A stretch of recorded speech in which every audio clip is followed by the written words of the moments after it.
نحمده ونصلي ونسلم على حبیبہ الکریم بسم اللہ الرحمن الرحیم۔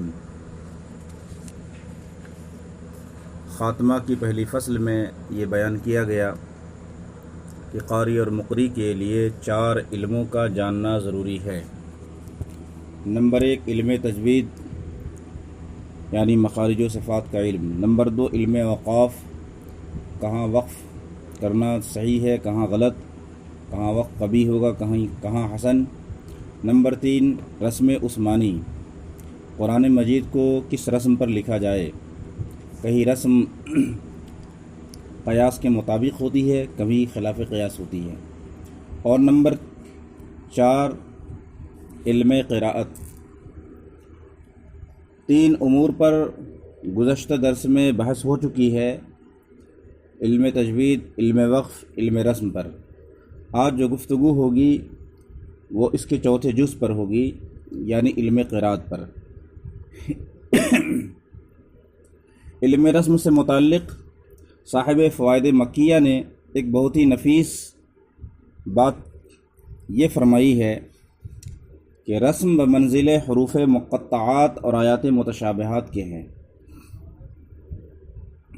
اس کے اندر جو اسرار و رموز مخفی ہیں ان کو سمجھنا ہر شخص کے بس کی بات نہیں۔ یہ رسم کے اندر بہت سارے اسرار اور رموز ہیں، اس لیے کہا گیا کہ یہ حروف مقطعات اور آیات متشابہات کے درجے میں ہیں۔ وما يعلم تأویلہ الا اللہ والراسخون فی العلم، اس کی تعویل کو صرف اللہ جانتا ہے اور راسخین فی العلم۔ اور اگر الا اللہ پہ وقف کر دیا جائے تو پھر ابتدا کریں گے والراسخون فی العلم یقولون آمنا بہ کل من عند ربنا، اور راسخین فی العلم کہتے ہیں کہ ہم ایمان لائے اس پر اور یہ سب اللہ کی طرف سے ہے۔ چوتھی چیز علم قراءت ہے۔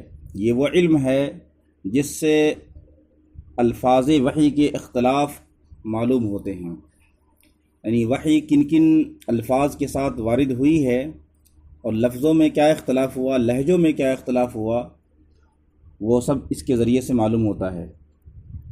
علم قراءت کا اطلاق صرف ایک روایت پر نہیں ہوتا، بلکہ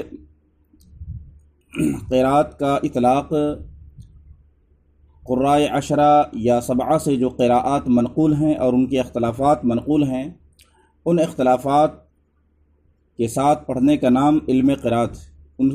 ان اختلافات کے ساتھ قرآن مجید کو پڑھنا یہ دراصل قراءت ہے، اور اس کو جاننا یہ علم قراءت ہے۔ پھر اس میں بھی علم قراءت کی 2 قسمیں ہیں۔ ایک تو وہ قراءت ہے جس کا پڑھنا صحیح ہے اور اس کی قرآنیت کا اعتقاد کرنا ضروری ہے، واجب ہے، اور انکار و استہزاء گناہ اور کفر ہے۔ یہ وہ قراءت ہے جو قراء 10 سے قراء 7 سے بطریق تواتر اور شہرت ہم تک پہنچی ہے۔ قراء 10 یہ ہیں امام نافع مدنی، ابن کثیر مکی، ابو عمرو بصری، ابن عامر شامی، امام عاصم کوفی، حمزہ کوفی، کسائی کوفی، اور 3 قراءت 10 کے قراء اور بڑھ جائیں گے: یعقوب الحضرمی، ابو جعفر یزیدی، ابو جعفر، یعقوب الحضرمی اور خلف۔ اب یہ قراء 10 ہو گئے۔ ان سے بطریق تواتر جو قراءت منقول ہے ان کا پڑھنا صحیح ہے، نماز صحیح ہو جائے گی، اور اس کی قرآنیت کا اعتقاد کرنا واجب ہے، انکار کفر ہے۔ ان کے ما سوا جو مروی ہیں، جو منقول ہیں، وہ سب شاذ ہیں، اور شاذ کا حکم یہ ہے کہ اس کا پڑھنا قرآنیت کے اعتقاد سے یا اس طرح کے سامع کو قرآن پڑھنے کا وہم ہو، یہ حرام اور ناجائز ہے۔ تو قراءت شاذہ اس سے باہر ہیں۔ آگے فرماتے ہیں آج کل یہ بلا بہت عام ہو رہی ہے کہ کوئی قراءت متواترہ پڑھے تو لوگ اس سے مسخرہ کرتے ہیں اور ٹیڑھی ماں کی قراءت سے تعبیر کرتے ہیں کہ یہ غلط پڑھ رہا ہے۔ یہ عدم علم کی وجہ سے ہے، اور بعض حفاظ قاری صاحب بننے کو تفسیر وغیرہ دیکھ کر اختلاف قراءت سے پڑھنے لگتے ہیں، اور یہ تمیز نہیں ہوتی کہ یہ کون سی قراءت ہے، آیا پڑھنا صحیح ہے یا نہیں، اور شاذ ہے یا متواتر۔ دونوں حضرات کا حکم ما سبق سے معلوم ہو چکا کہ یہ ایک غلط کام ہے۔ تو اس فصل کا خلاصہ یہ ہوا کہ قراءت متواترہ کے ساتھ پڑھنا اور اس کی قرآنیت کا اعتقاد کرنا یہ قاری اور مقری کے لیے ضروری ہے۔ اب دوسری فصل یہاں سے شروع فرما رہے ہیں۔ دوسری فصل قرآن شریف کو الحان اور انغام کے ساتھ پڑھنے میں کے بیان میں۔ قرآن شریف کو لحن کے ساتھ یا نغمے کے ساتھ پڑھنا جائز ہے یا نہیں؟ بعض کہتے ہیں حرام ہے، بعض فرماتے ہیں کہ مکروہ ہے، بعض لوگوں کا کہنا ہے کہ یہ مباح ہے، بعض اسے مستحب سمجھتے ہیں۔ پھر اطلاق اور تقیید میں بھی اختلاف ہے، یعنی بعض مطلق پڑھنے کو حرام کہتے ہیں اور بعض تقیید کے ساتھ، مگر قول محقق اور معتبر یہ ہے کہ اگر قواعد موسیقیہ کے لحاظ سے قواعد تجوید کے بگڑ جائیں تب تو حرام یا مکروہ ہے۔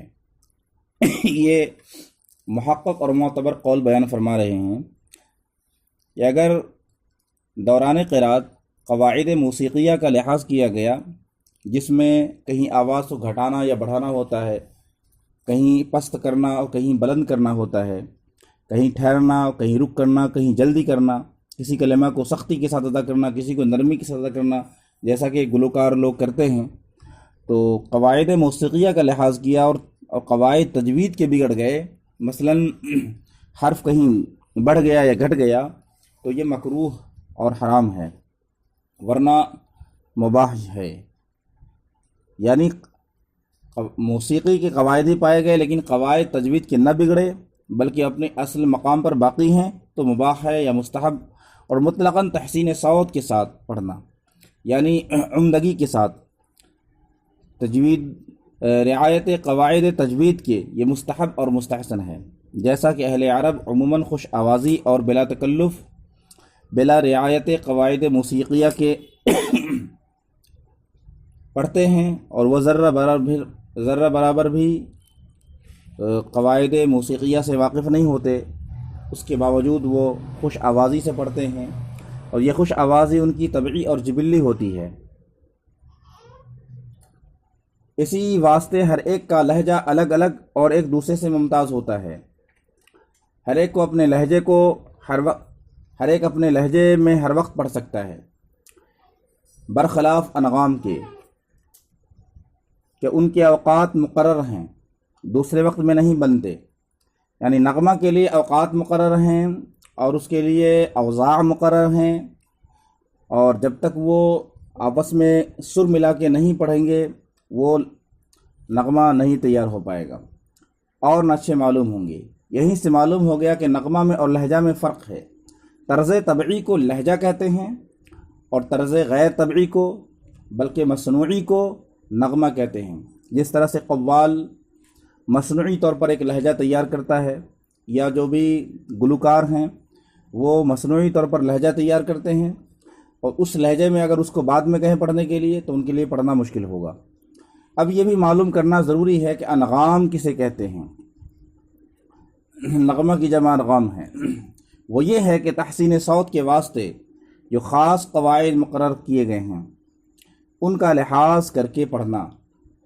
تحسین صوت یعنی آواز کو بہتر کرنے کے لیے، خوبصورت بنانے کے لیے جو قواعد مقرر کیے گئے ہیں، مثلا کہیں گھٹانا، کہیں بڑھانا، کہیں جلدی کرنا، کہیں نہیں کرنا، کہیں آواز کو پست کرنا، کہیں بلند کرنا، کہیں کسی کلمہ کو سختی کے ساتھ ادا کرنا، کسی کو نرمی کے ساتھ ادا کرنا، کہیں رونے کی سے آواز نکالنا، کہیں کچھ اور کہیں کچھ، تو اس طرح سے ادا کرنے کو نغمہ کہتے ہیں۔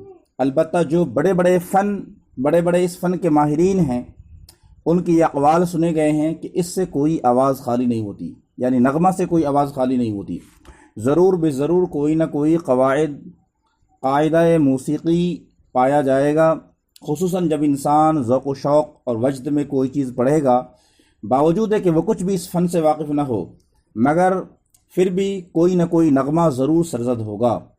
اسی وجہ سے بعض محتاط لوگوں نے اس طرح پڑھنا شروع کیا کہ تحسین صوت کا ذرہ بھر بھی نام نہ آئے، کیونکہ تحسین صوت کو لازم ہے نغم اور اس سے احتیاط ضروری ہے، اور یہی بعض اہل احتیاط اہل عرب کو کہتے ہیں کہ وہ لوگ تو گا کے پڑھتے ہیں، حالانکہ یہ تحسین کسی طرح ممنوع نہیں اور نہ اس سے مفر ہے۔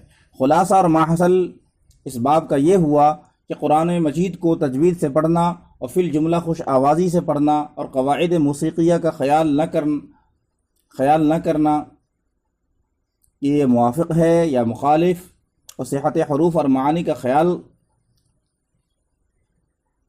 مکمل ہو، اور معنی اگر نہ جانتا ہو تو اتنا ہی خیال کافی ہے کہ مالک الملک عز و جل کے کلام کو پڑھ رہا ہے اور وہ سن رہا ہے، اور پڑھنے کے آداب مشہور ہیں۔ یعنی یہ بتانا چاہتے ہیں قرآن مجید کو قواعد تجوید سے پڑھے، خوش آوازی کا خیال کرے، لیکن یہ نہ کرے کہ یہ قواعد موسیقیہ کے مطابق ہے یا اس کے خلاف ہے۔ قواعد موسیقیہ کا خیال ہی دل میں نہ لائے، بلکہ بس یہ خیال کرے کہ اللہ عز و جل کا کلام ہے جسے وہ پڑھ رہا ہے اور وہ سن رہا ہے۔ تو اسی کے ساتھ اگر قرآن مجید کو پڑھا گیا تو